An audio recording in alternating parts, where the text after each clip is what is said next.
So once your ingredients have been combined, you can begin to create your batches. If you're a baker, you'll take the dough, which is all of your ingredients that you've mixed together, and you'll begin to segment them out into smaller batches before you bake them. For marketers, the same process needs to occur. From your master mix, which is a combination of all your customer profiles, you can begin to segment out smaller batches to be used for targeting. Now, before you begin to separate out your audiences into bite-sized segments, you'll need to have a think about why you're baking batches specifically.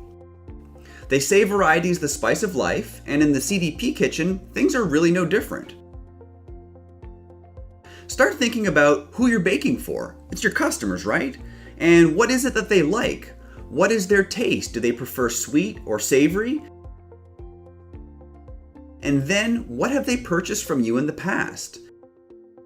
This will really help you determine what variety of recipe or flavor or message you should continue to bake for them.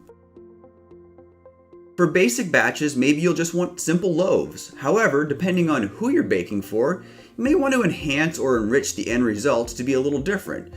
Add a little je ne sais quoi.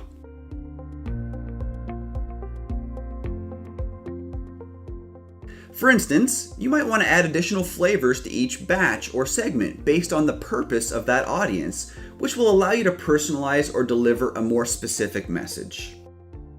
This will be important during the later steps.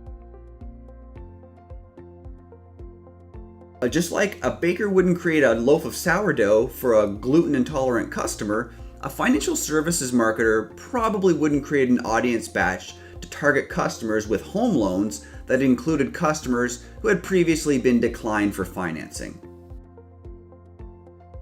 Understanding what your audience likes will allow you to identify the right ingredients to add, providing you more personalized outputs for everyone that you bake for.